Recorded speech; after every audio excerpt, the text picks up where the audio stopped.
Hello again, welcome back to Asgard, and welcome to a new Modpack Little Talks.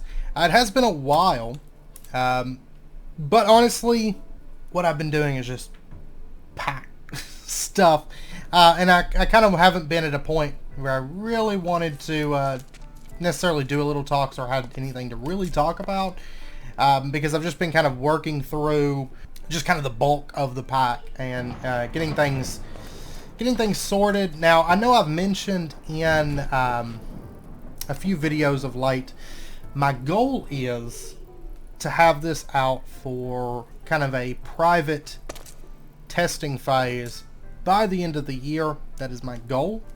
And whenever it hits that phase, it will just be, at that point, it will just be basically just hopefully just bug fixes and very, very small clean up and just bringing things together, and also kind of wrapping up the last few structures and things like that, maybe the last few dimension structures, is kind of the goal while everything's bug testing, because I will say, I mean, it takes a while to go from the start of the pack to the end of the pack, to say the least. It's a lot of quests, lots to do. I imagine if you just rush it, maybe you can get through it a bit faster. But there is a whole lot in the pack. This is actually one of my little test structures. It's not very pretty, but the interior is fun to work in, though, compared to some of my other test structures. But I kind of figured I'd go ahead and we'd do a Little Talks, because honestly, I think, because it's been a while since our last Little Talks, I still get comments and questions about Tails and what's going on with it, basically weekly. So I kind of wanted to update you guys. But like I said, I mean, I'm basically just been going through, doing recipes, doing progression, doing some structure building and some balancing and tweaking. And Tails has been like a 2-year project. And this is going to be kind of rambling, and I'm also going to show you guys, a few things within the mod, because you're probably looking around and you're like, what's going on here? This is just kind of sort of a teaser building. So there is a ton of different mod-related content around this room, and some of it may be super familiar at a glance, like extended crafting, electro blobs, wizardry, bonsai trees, of course, which are actually just a recent addition, and I'll talk about that here in a minute. But some of this stuff is probably a bit less well known, maybe. But Tails, since if you guys aren't on the Discord, of course I post decently regularly on there, and we have a lot of discussions on the Discord about what I'm working on and stuff like that. But for those of you that aren't on the Discord, maybe don't know, Tails, of course, originally, it was actually kind of a totally different mod pack, because there came a point where I was working on it. Of course, I got to keep a lot of my scripts, but I had actually gotten pretty far into development, and there was a huge update to Lycanite's mobs, which basically changed the way all their data worked. And whenever it happened, it broke hundreds and hundreds of things. So I spent a while fixing that. And then, of course, within Tails, it's not just scripts and things like that, but it is also the lore book and the tweaking, and just so much stuff was broken whenever Lycanites changed, which I'm glad it changed. It made life so much easier as far as setting things up and doing quests, and like the Radiant quests and things like that. It just made it so much easier whenever that change happened. Because for those of you that don't know, Lycanites, years ago, this is back, I don't know, like 1.7 or 1.6-ish, somewhere around in there. I just remember, used to, whenever I'd go to download Lycanites, it was like, 8 different files that you had to download, because you had Lycanites Arctic creatures or whatever, and Lycanites demons, and they were all separate files, and then they all got merged. It was like 1.7, 1.8, or I guess it was probably 1.7. They all got merged into one downloadable file, but the IDs always stayed separated. So you still had Lycanite's demons and Lycanite and all that. And they finally all got merged into just Lycanite's mobs, which is great. But it did break a whole lot of things in Tales. It did. And then, of course, there was a couple really big Between Lands updates, and I'm actually anticipating a few updates at the moment. But now I kind of know what's coming, so I know kind of how to build and prepare for it, which is great. Big thank you to the Between Lands dev team, because Between Lands is such a big aspect of this pack. So a big thank you to them for kind of keeping me in the loop on that. But yeah, so whenever that happened, whenever the Lycanites thing happened, and then there was the whole Pam's, Pam's getting a lot of new stuff, and just a lot of really big updates that happened kind of close to each other. I ended up just almost doing like a full rebuild and a full rewrite of Tales, keeping a lot of the same scripts, but doing kind of a full rewrite at that point. So that set me back a lot. And then in addition, of course, it's just there's a whole lot. There's a whole lot in this mod pack.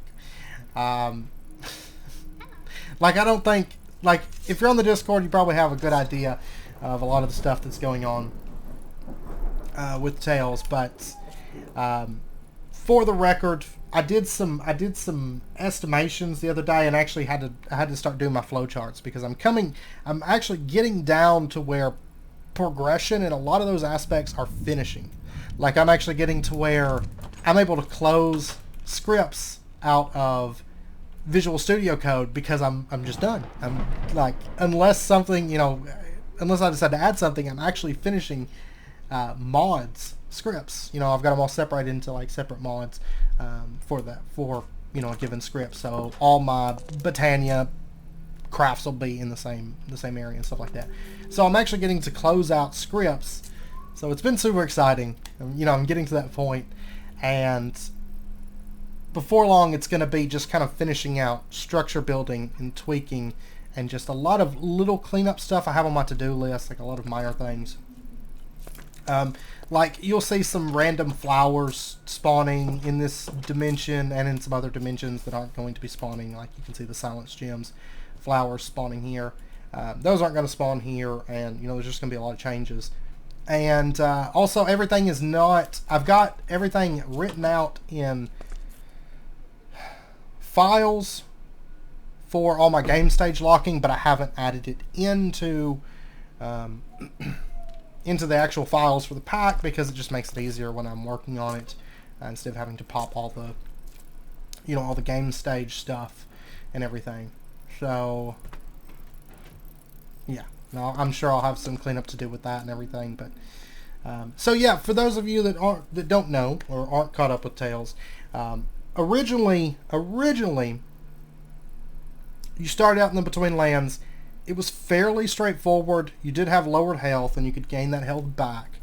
But you started out in the Between Lands, of course, and it was fairly default up until the point that you hit Blood Magic. There was actually quite a few people that play tested the original Tales on the Discord server. Quite a few patrons that play tested in its kind of early stages. And back then, it was pretty much almost entirely standard Between Lands. Then you hit Blood Magic, did just a little bit of Blood Magic, got up to tier 2, and then you left the Between Lands and went to the Overworld. That's no longer the case. Now it is heavily tweaked from the get-go. So for example, even to the point that starting out is totally different, because it's all integrated with Pyrotech mod, which Pyrotech's kind of similar to Primal Tech. So I've got to remove these Mana Tesseracts, just ignore those, but you do have the work table where you have to bash things, with the hammer. That is a thing, and you kind of work your way up to getting proper crafting tables.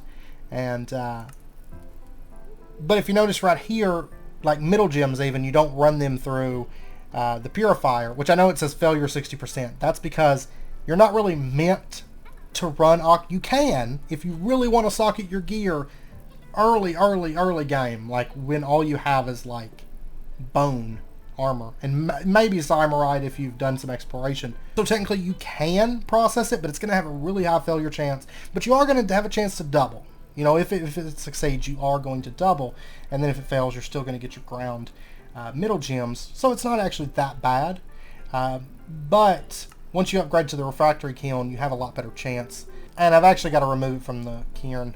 Yeah, so eventually you're going to be able to double it with no failure chance at all, and get exactly what you set out for. But early on, you do kind of have that failure chance that you have to get past.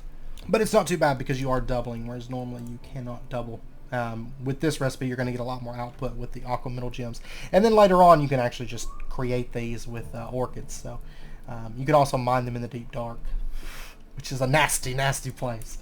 It's very, very customized. Very, very customized, the deep dark is. And accessible pretty early on.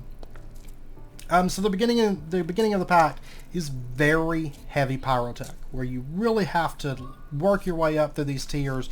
You know, you're drying basically plant fibers on racks and things like that, and you are soaking things in soaking pots and whatnot. And if we take our charcoal and we throw it in the bottom here, you can see it can accept up to half a stack. Then we take our wood. Oh wait, I never put a saw blade on this one.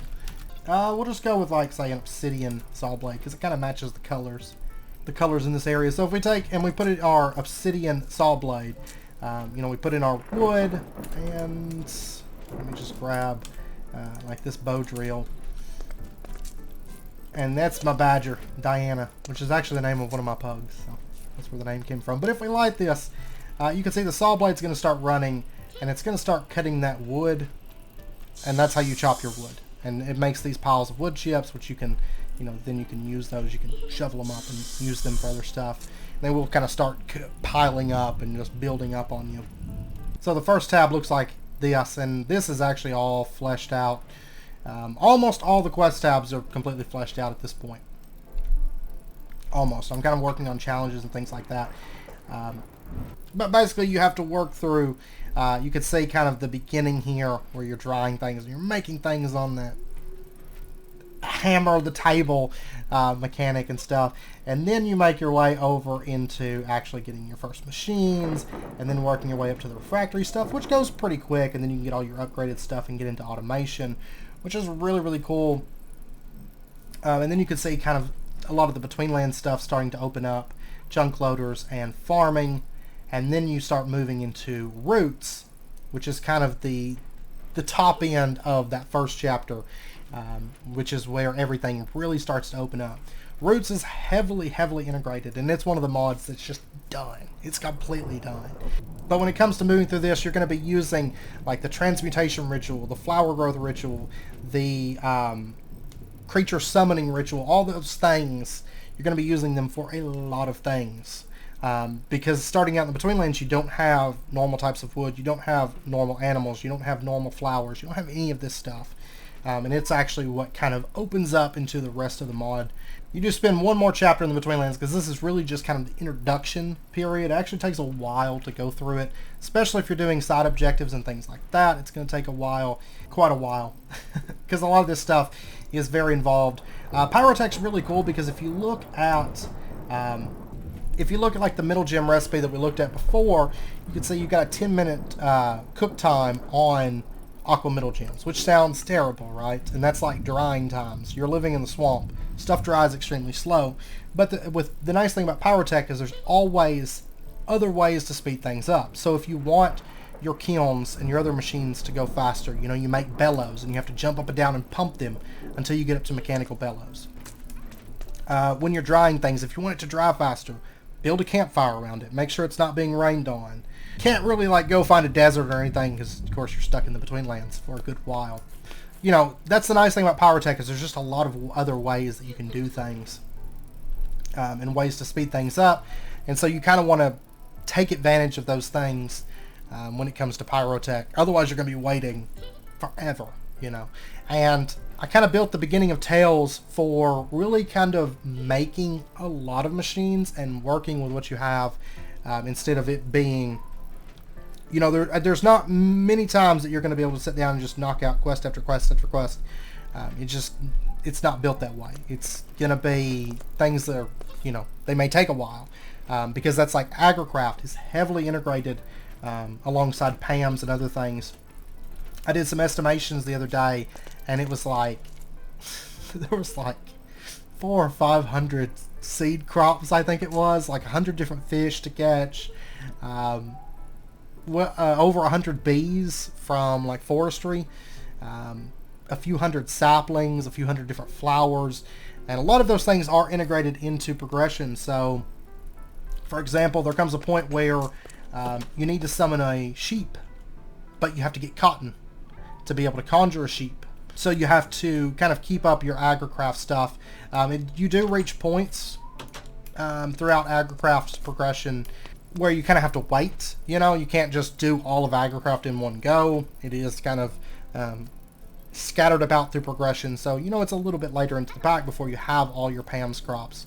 And so I've tried to limit things so you can't, day one, you can't go for like superfoods. You know, you kind of have to work your way up, get new crops, and then eventually you start getting into the better foods. Starting out, you're kind of eating not great things. And then forestry, trees, and bees, breeding those is integrated into the pack, so you are doing that. Agricraft, of course, is a little bit harder because you have to deal with weeds, and it does have hardcore breeding. So just because you breed 2 crops doesn't mean you're going to get a better crop. It can go down. It's a bit more realistic, it's a bit more fun, and it makes agricraft, I think, a little bit more enjoyable. I tried to make sure and integrate everything that I included within Tales. I tried to make sure and integrate it in some way, in some form or fashion. So, you know, you're going to have tech, you're going to have exploration, you're going to have magic, you're going to have agriculture. Those 4 things are going to be your big focuses, and all of them are very, very integrated. It's not just foods there to feed you. Also, there is no passive health regeneration, like by default. I mean, you can get regen a bit later into the pack and things like that on armor sets. Instead, starting out, you have yourself an Estus flask, which I do, that's on my to-do list, is to remove that from being counted as a food, because as of right now, each different tier of it counts as a food. So initially you only start with 3 uses, and you have to get undead bone shards to upgrade them. That all ties into the bonfires mod, which every time you sit down at a bonfire, your Estus flask uses will come back, just like as in Dark Souls. So initially you don't have any health regen, you're running on your Estus flask and having to take care of that. So initially, you know, when your hearts are low, when you only, you know, whenever you start out and you only have your 4 hearts, and you have your Estus flask with 3 uses, it's very, very dangerous. But as time progresses, then, you know, you build up more and more hearts. But there's ways to use those hearts other than just having a big stockpile of health. You have, like, the Malignant Heart. When equipped, you lose 50% of your maximum health, but you gain 50% attack damage. So your hearts can actually go up very, very, very high. So that could be an option that you may consider later on for extra, you know, extra damage boost. I've tried to build things so there's really not necessarily a best go-to armor set, best go-to weapons. A lot of tweaking on armor and weapons and things like that that I've done so far, and still a bit left to do. But you're going to come down to kind of deciding class and kind of what you want to focus on. You know, do you want to sling spells? Because if you want to sling spells, your armor and equipment and loadout and stuff like that would be totally different than somebody that wants to go in melee. And that kind of comes down to the fact that, first up, there are set bonuses for different sets and things. And then in addition, enchanting, you can't make an enchantment table. And the reason I did that is because, honestly, standard enchanting is stupidly broken. And I've got a lot of enchant mods within the pack. But I didn't want it to come down to, like, oh, this set's really good and it gives me night vision, so let me just enchant it with protection and all these things. And just enchant everything out the same way. I think that's kind of boring. So I've done enchanting a bit differently within Tales. That's been a lot of work because I had to do it on a set-by-set basis. And custom dimensions, and basically the standard bit of progression that you're going to go up through is, you know, you start in the Between Lands, you're there for a while, then you go to the Erebus, you're there for a little while. While in the Erebus, you can also start going to the Beneath. That'll be your first chance to go to the Beneath, but it's not really like you go to the Beneath and you're done with it. You're going to be going there a lot. And honestly, starting out, it's going to be hard to really do anything in the beneath beyond just mining tunnels, because of the fact that it is excessively dangerous in the beneath. But it's really, really rife with mining opportunities in the beneath. And then after the Erebus, then you finally get to make it to the overworld, at which point, you know, you do a bit of work, but it kind of branches off. So you can either go to the Atom dimension, or you can go to the Midnight, which is where I'm at right now. Midnight is actually kind of where a lot of your Thaumcraft, where you're actually going to start into Thaumcraft at. And then you can also go to Mirvodi and the Jungle dimension, which I still haven't come up with a name for yet. But you can go to any of those dimensions, and then after those, kind of after so much progression in each of those, you can go to additional dimensions. After that's kind of when the Nether comes into play, and Alfheim and stuff like that. So that's when you can kind of go to those and continue your stuff. As far as mods go, most mods are split up. Roots is pretty upfront for the most part. There is quite a few spells and different things that are gated a bit further from the mod. But overall, Roots is pretty upfront, whereas, right after Roots, you hit a combination of 4 different magic mods. And all of those are kind of interwoven together, but you really don't go too far into those. You know, Botania, you're going to need a bit of blood magic, and you're going to need a bit of Nature's Aura to be able to push through with Botania, and vice versa. You know, everything kind of leans on each other. But I didn't want it to be... That's one thing that always bugs me about a lot of magic packs, magic mod packs, quote-unquote, is they do a combination of just dumping a whole lot of tech, which I don't like seeing that in magic mods. I want it to feel magical, not have any machines. I mean, we've got these, but these are very, very rustic machines. And for example, you'll see some crossroads up in here. And some mystical mechanics. We're going to talk a little bit about that. And I'm looking at gears because I was adding a lot of recipes related to gears. I need a cog. I was adding back in crossroads this weekend, because originally it had crossroads. Then I took it out because I was like, does it fit? And then I was like, yeah, it fits. Let's throw it back in. So I threw it back in about a week and a half ago. And as an example, I love this kind of stuff. Like, oh, we got a hopper. But if I throw things into this, it doesn't work. That's because it requires a cog on it. And you can see now it's going to start running. And every time it spins, it's dropping 16 items from that hopper, up to 16 items from that hopper into this. And then you can see it stopped running when this chest became emptied. Cogs do have durability, so it is something that you have to watch out for. But initially, that is going to be your hopper. That's going to be your item transfer initially. So just a lot of fun things like that within Pyrotech. So it does kind of give you that really rustic sort of feel that I wanted it to have. Plus you can cook on campfires and just things like that. It's just a lot of fun. But anyways, most mod packs magical mod packs either throw a lot of tech into it, or they do this weird progression thing where it's like, you start this magic mod, and you go until you finish it, and then you start the next magic mod. And so usually stuff's not tweaked to where, you may start Botania, and you go through, and it's like, oh yeah, I got Terra Steel, and I got all this stuff, and then you start, like, blood magic or something. And it's just like, I'm starting this mod, and it's like really low progression, so you end up just wearing kind of the same armor, and just kind of using the same stuff. I didn't want to do that. So everything's kind of balanced, and there's a lot of like freedom of choice. So if you want to, which you will have to bounce back and forth. So if you're going, like if you choose to go to, say, the Atom dimension, you can't necessarily complete all the, the stuff that the Atom dimension kind of links into. You can't just do it all in one go. You kind of have to bounce back and go to some of the other places and do some of the other mods and kind of balance it out. That was a big focus that I went for. And yeah, so the original plan for Tales is still pretty much the same. So, I want a pack that is very, very magic heavy, very magic themed.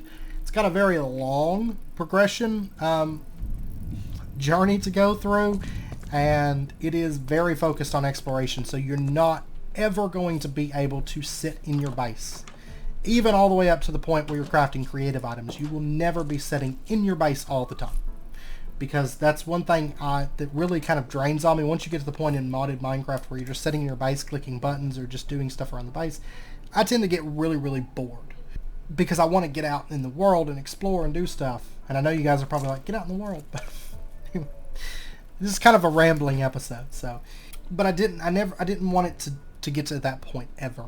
So even from the beginning, you're having to go out and you're having to find plants in the Between Lands, you know, and different little things in the Between Lands, and kill mobs and things like that. And then as it progresses, you know, you go to well, the second half of the Between Lands is all about you know, doing these different mods, like you're working up through Blood Magic and Nature's Aura and Totemic, and you're kind of working through these mods, going through progression. But at the same time, you know, like Blood Magic, for example, you need Blood Leech charges. And so you have to go out and hunt Epions or find Epions and make sure and keep killing those, because you're going to need a decent amount of them. Also things like White's Hearts, and you're going to have to go mining and just different things like that. So I tried to include exploration and getting out into the world just to break things up, because, I don't know, to me, I just don't like sitting around in the base all the time. It is a very, very exploration-heavy pack. I will promise you that. And by the way, Diana, that's another thing I have to fix, because champions, I haven't set it up so it doesn't spawn on my passive creatures. So I've got to do that. And then, in addition, of course, Tales does feature custom dungeons, custom boss encounters, even sometimes with things that you don't think of necessarily standardly as bosses. You know, there's a lot of kind of boss encounters and things. I actually posted this picture in the Discord the other day, which I got to looking, there's actually a few that I have not added onto here, which I've got to add on. There's about 5 more that have to go onto here, but this is just, I still haven't sorted this tab out and connected it to its prerequisite quests or anything like that. But this is basically just a big checklist for players for the various bosses, kind of scattered throughout. Some are required for progression, some are not, some are end-game. For example, end-game, you do have quite a few bosses to go and kill, and kind of some of them are kind of the height of the pack. Once you get to that point, you know, it's kind of like the big point of the pack, I guess. It's on the on par with, I guess, making creative items and stuff in other packs. That was kind of my goal. So, for example, one of the big things you have to do is kill a Chaos Dragon. And if you take a look at Draconic Evolution, you won't see any Draconic gear. That's on purpose. I've included Draconic Evolution, so you do have an RF energy storage system, because you do have some RF, but it's more of a magical resource within this pack, and it's hard to get, because you're really just using like Britannia, and later on you can use Lightning Craft and some rotational energies and stuff related to mystical mechanics, but that's it. And none of them are really high RF generation, so Draconic Evolution is kind of your solution for energy storage as well as energy transfer. You know, I did keep these in because they're pretty, they look magical, so they're going to be in. I was like, I'm keeping them. So one of the goals is, of course, killing a Chaos Dragon, but you don't have any of that Chaos Armor. It is very possible. I have done it. But, and there's technically, there's a few different ways you could probably do it.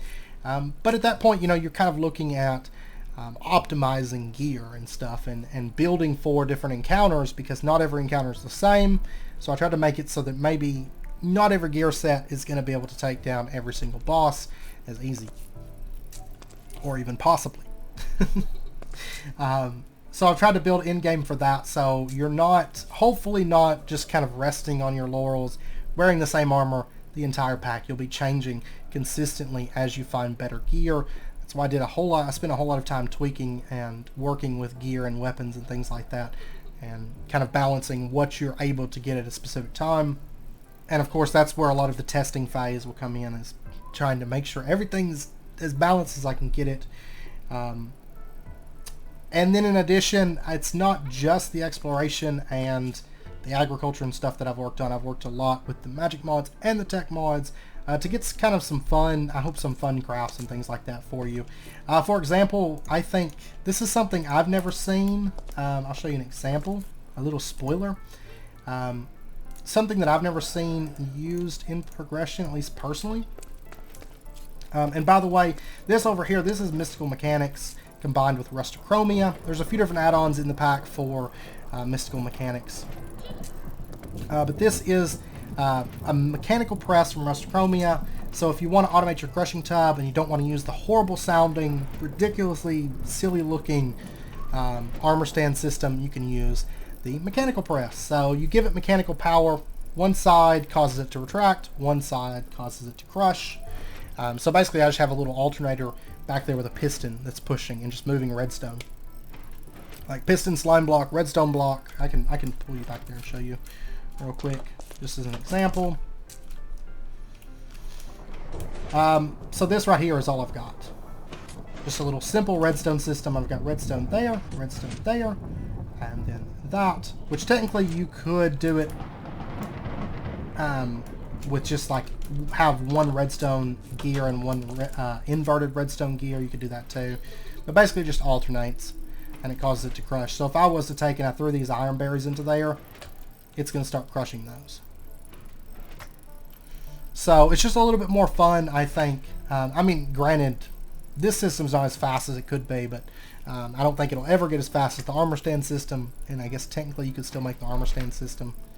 I might make it so that you can't. Just because that way you're kind of more forced into using the mechanical press instead of the armor stand system for automatic crushing. But yeah, so Mystical Mechanics is a big part of kind of, these are just creative sources, but there are sources to generate that mechanical energy. Mystical Mechanics is a big part of kind of your tech, because kind of tech goes, you spend a bit of time with kind of pyrotech, then you get to start moving into your Mystical Mechanics, then you get to move into Crossroads and Embers, well, Embers and then Crossroads, but it's kind of how the tech line goes. Crossroads is in-game. I think most of the time I've ever seen it's really early game, but within this pack it can do a lot of really powerful things, but it does take a lot of setup. Mystical Mechanics takes a bit of setup and a bit of thought. Automating with pyrotech is a lot of fun, but it does take quite a bit of thought and setup, and it's not cheap to do. It's not cheap to do. But and then Embers I think does tend to take more effort and more thought than most tech mods. So,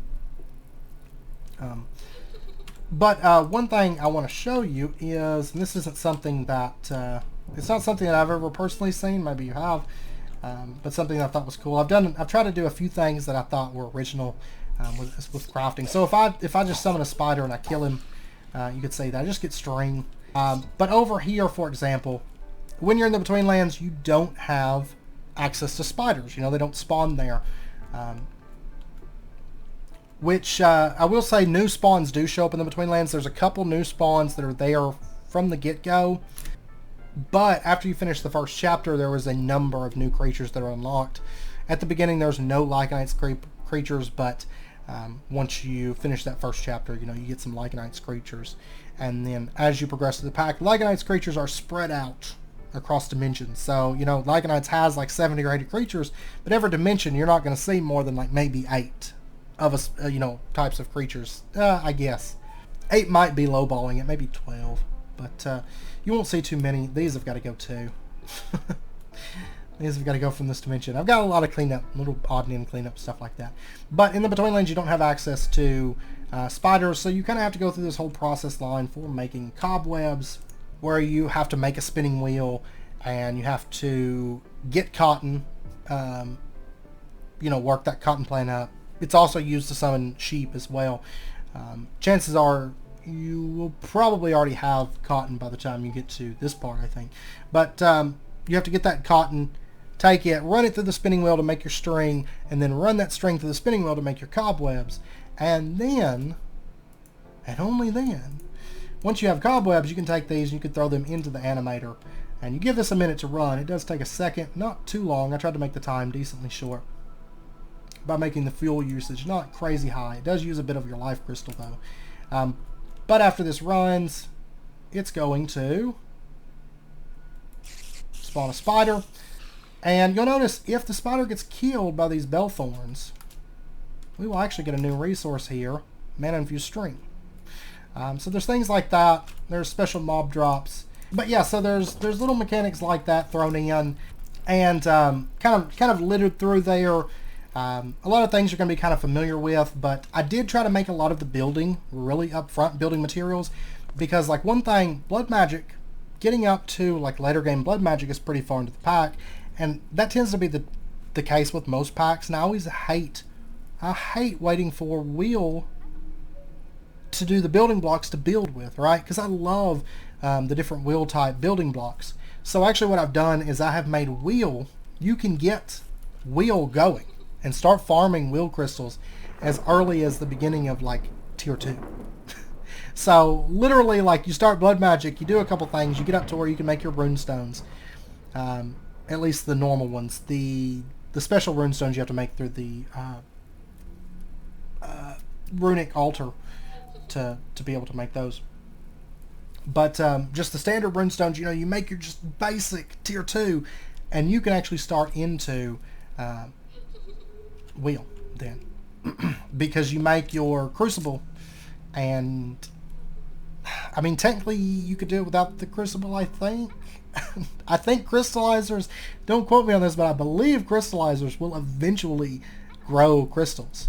But what I would do is I would take and fill a little bit of like Tartaric gems and just get them started to where I could make these. And I did make the crafting recipe for the clusters themselves. I made it pretty cheap, and then I made it so that you can transform those clusters into your other types of wheel. Very, very early game, so you can build with that. You also have access to arcane stone. If we take a look, not at rune.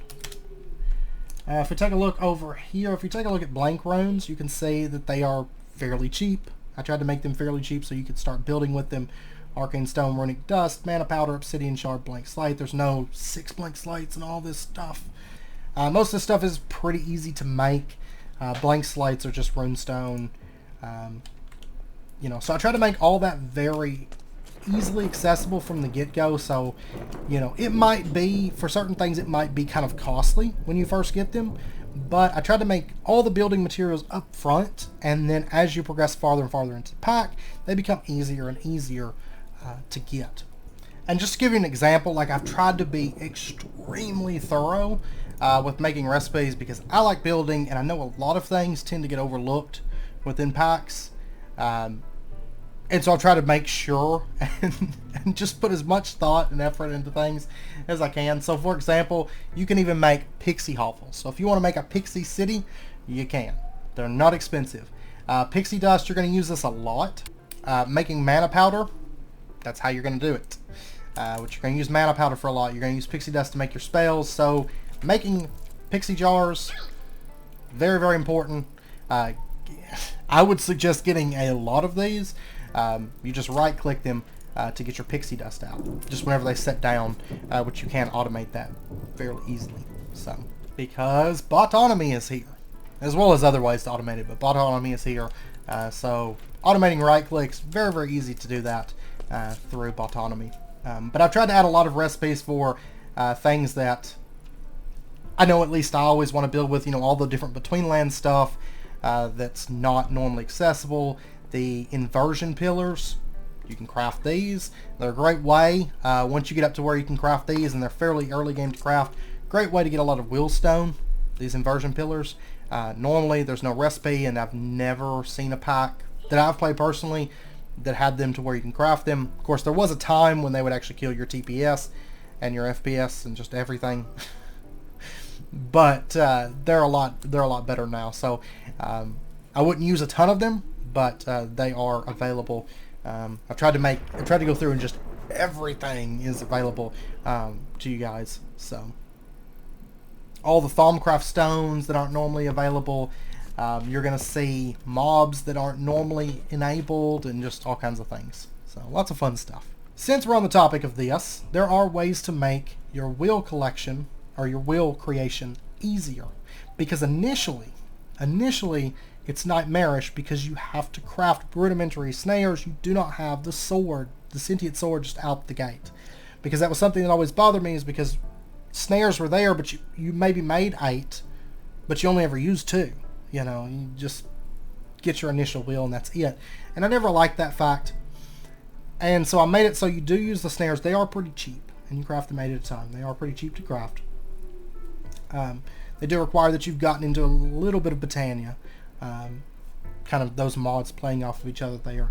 You can get the sword once you get your first wheel cluster. I mean, you could just get your first wheel cluster shard come up and just be like, I want the sword now, and make it at that point.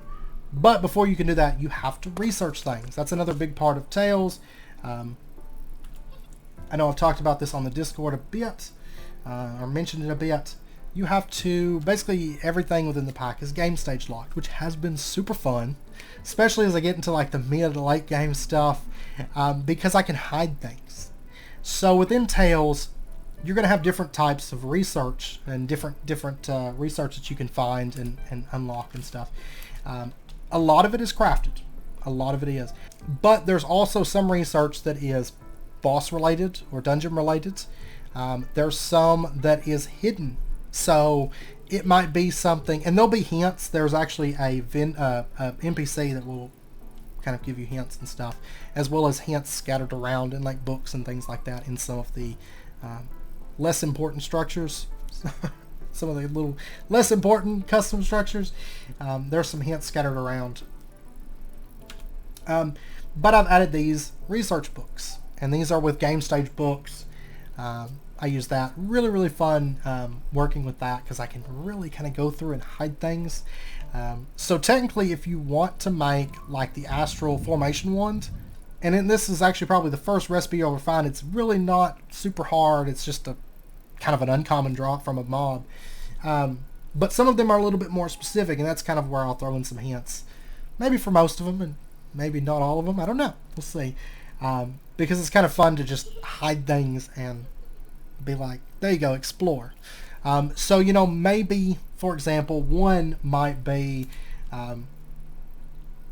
this isn't one, but, and I know people will want to test it once Tales comes out maybe, but one could be if you take a forbidden fig and beat a zombie to death with it, it could drop a game, you know, a book, a research book, for like a special recipe or something like that. So I can hide these books throughout, and you can research them through crafting and through doing, you know, the progression and things like that. Some optional bosses will drop them, just different things, kind of scattering them around.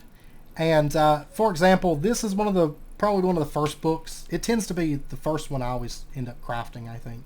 But it seems to be the one that I always make first. The Observations and Studies on the Magic of Life. This is actually, you don't start doing research until you hit the second chapter. The first chapter is just kind of tutorial. And at this point, research is kind of, it represents kind of the material cost and the time cost and things that you would have to do to learn new things. Because I don't think, at least not within Tales, I didn't want it to be like, you just know how to make everything right out the gate.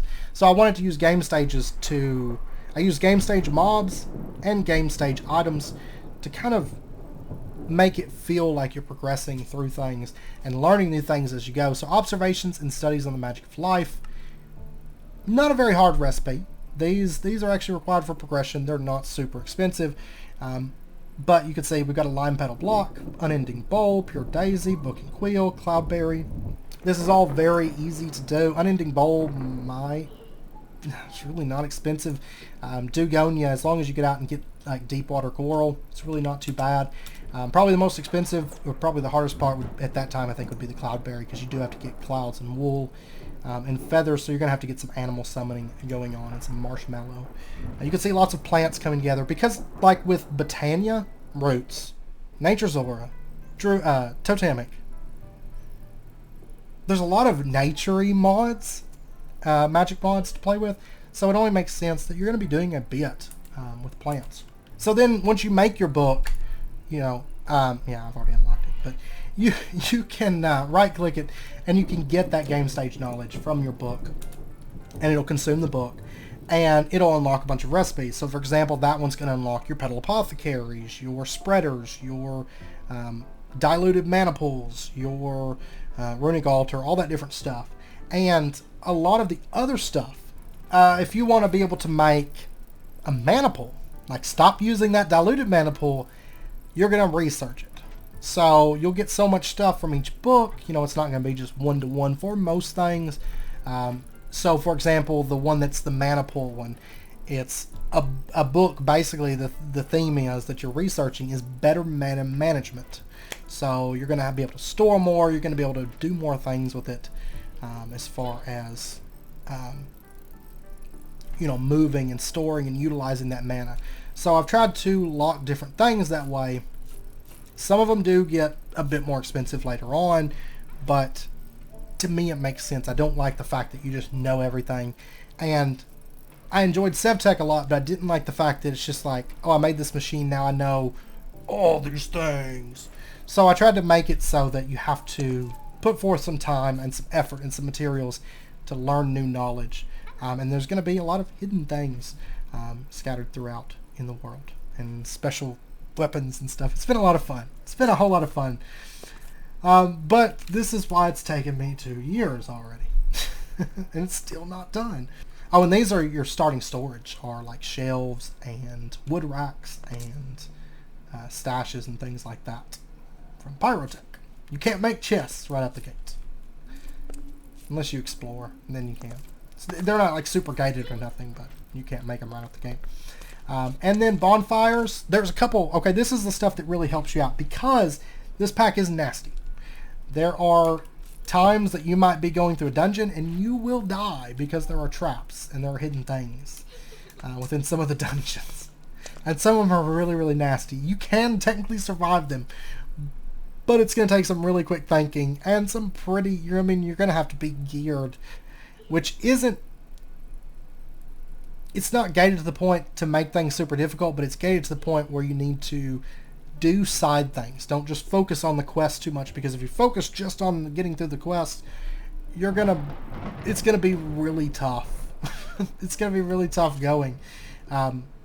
Stuff's not required for progression from the alternate research, but it's highly suggested.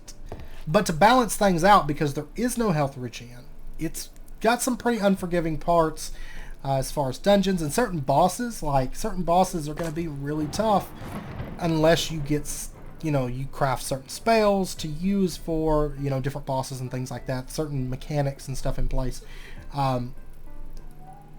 So it's possible you might die. But I have made, and I never thought I would do this because I hate this game rule, but keep inventory is on within this pack. And hard mode is automatically set to hard and locked. So a forewarning there. You cannot play Tails on easy mode or peaceful, but keep inventory is on to be friendly. Though I am planning on adding some little debuffs, that you get whenever you die, but you're not going to lose your inventory, because like when it comes to the Chaos Dragon fight, that fight took me a lot of times, and I felt like if you were having to death run back out there, it's going to get very, very frustrating and very unfun very quick. So I did do the keep inventory on, so you're not going to lose all your stuff and have to death run. So that's one way that this pack kind of helps you out. There are extensive potions and things, and you will be brewing those, going through potion mechanics and drink mechanics that you don't normally think of. Like you will be doing plants brewing, like potion brewing. You will be doing soot brewing.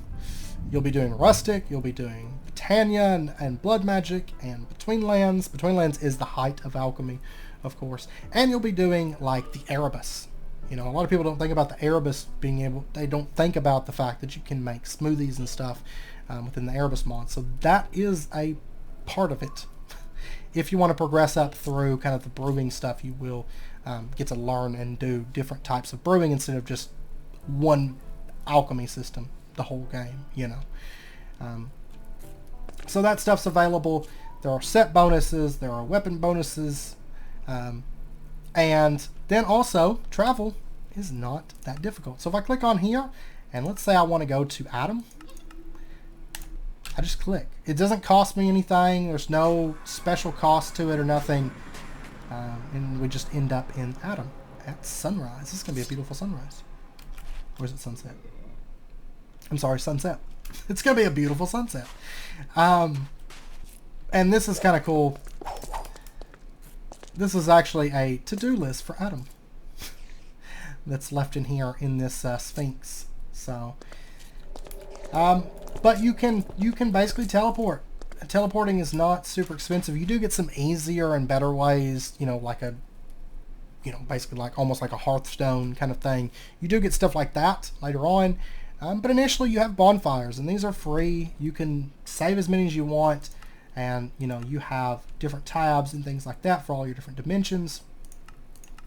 I have to finish setting all of the little images. So, and I almost forgot to mention, of course, you're probably wondering, how do you get bonfires? The way it works, it's a bit later into the pack when you can actually craft the pile of bone and ash and the coiled sword to make your bonfires, but you will find these bonfires already pre-built for you in a number of different structures. So dungeons will generally have them at the start of the dungeon, and sometimes at the very end, depending on the size and if you can actually go back. Some of them you can't.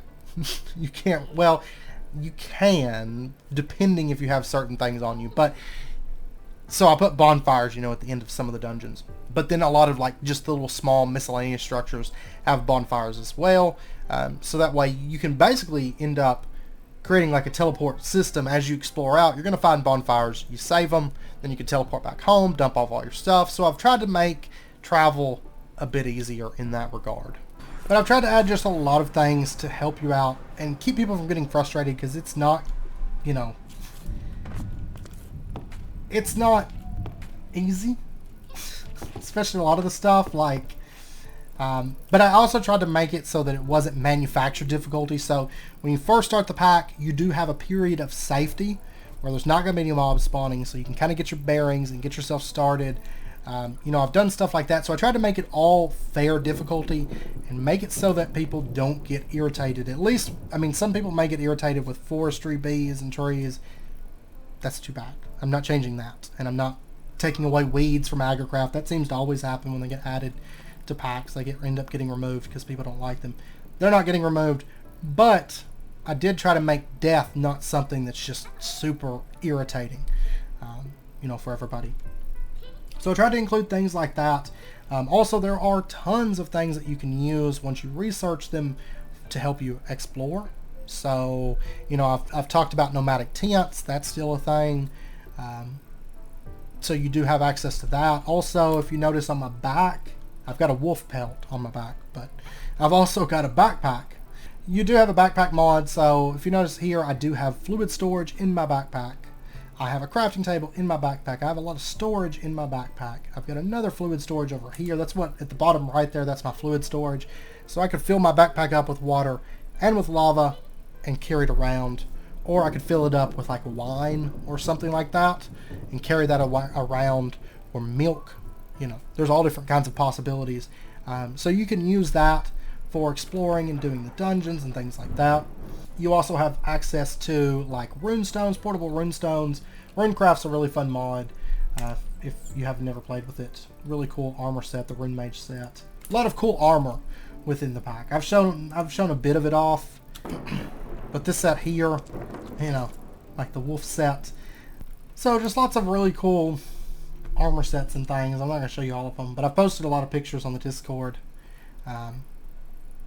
Actually, this set I've got to add set bonus stuff to, because it's actually a really good armor set and it's pretty gated, but I haven't added the set bonuses for it yet. So, also, mystical agriculture is a thing, but mystical agriculture seeds they take a bit of effort. For example, wood singularity. This is a very basic one.